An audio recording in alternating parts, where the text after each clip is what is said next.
Sir இந்த tower தான் நமக்கு டவர் நிறைய யூஸ்ஃபுல்லான விஷயங்கள் நமக்கு கிடச்சிருக்கு. அதை தாண்டியும் நமக்கு தெரியாத பல விஷயங்கள் ஆர்டர் ரிலேட்டடாக ப்ளஸ் கிளாஸ் எதாவது நம்ம ஸ்ட்ரென்த்தாக சொல்லலாம்.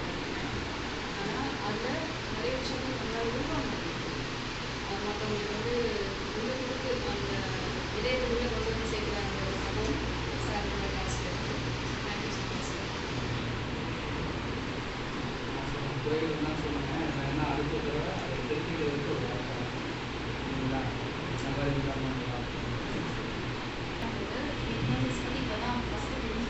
ஃபஸ்ட் டைமே இவ்வளோ நமக்கு புரிஞ்சுக்கவும் முடியுது, அதை ஃபீல் பண்ணவும் முடியுது.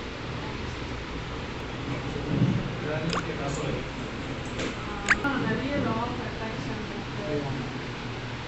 நிறைய தெரியும். எல்லாமே சப்கான்ஷியஸ் பற்றி பேசுவாங்க. ஒரே டுவர்ஸ் சொல்லணும்னு சொல்லுவாங்க. பட் எதுலேயுமே அந்த டெக்னிக் இல்லை. சார் நல்லா அந்த டெக்னிக் சொல்லி கொடுத்தாரு. ஸோ ப்ராக்டிஸ் பண்ணால் நல்ல ரிசல்ட்ஸ் கிடைக்கும். Thank you sir. எல்லாருக்கும் பிரயோஜனமாக இருக்கும். முதல் நாள் கிளாஸ்லேயே நம்ம ஆற்றலை உள்ளே வாங்குறது இதெல்லாம் எனக்கு ரொம்ப ரொம்ப புதுமையாக இருக்குது. இது மேலும் பயிற்சி பண்ணி இதை நம்ம இன்னும் நல்லா நம்மளே ஸ்ட்ராங் பண்ணிக்கணும். நம்ம ட்ரீட் பண்ணலாம். ரொம்ப நல்லா இருக்குது சார்.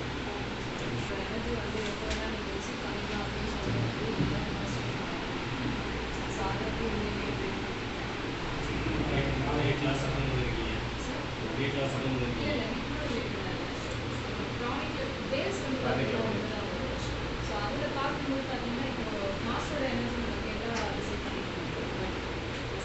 நீங்கள் நேரில் நின்று என்னோட எனர்ஜி ரிசீவ் பண்ணிக்கலாம் அப்படின்னு சொல்லும்போது அது உண்மையிலேயே பெரிய விஷயம். அது வாங்கிட்டவங்களுக்கும் நிறைய பலன் இருக்குது, கொடுக்குறவங்களுக்கும் கெயின் ஆகிட்டே இருக்கும்.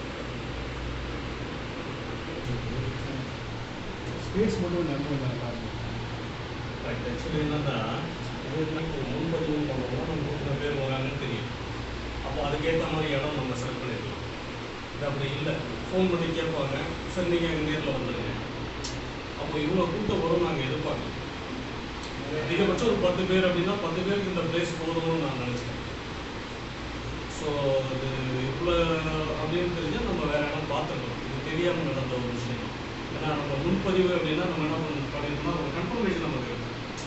இப்போ ஒரு 500 பே பண்ணி இதை முன்பதிவு பண்ணுறாங்கன்னா அப்போ கொடுத்தவங்க அத்தனை பேர் கண்டிப்பாக வருவாங்க. அப்போ இவ்வளோ பேருக்கு இந்த இடம் வேணும் இன்னொன்று பண்ணிடணும். நம்ம அந்த மாதிரி எதுவுமே செய்யணும். இல்லை இந்த இடம் இப்போ தான் இந்த இடத்துக்கு வந்து ஒரு 7-8 பேர் நாங்கள் வரோம் அப்படின்னு சொல்லுவாங்க. சரி ஒரு 10 பேர் உட்காரலாம் அதிகபட்சம் அப்படின்ற மாதிரி பிளான் பண்ணோம். அதனால தான் அப்படி ஆயிடுச்சு. அடுத்த முறைலாம் அந்த மாதிரி ஆகாது. சரிங்களா? சரி, வேறு இந்த மாதிரி குறைகளை சொல்லணும். அப்போ தான் நாம் என்ன செய்யலாங்கிறது நமக்கு. சரிங்களா? சொல்லுங்கள். அடுத்த யாரும்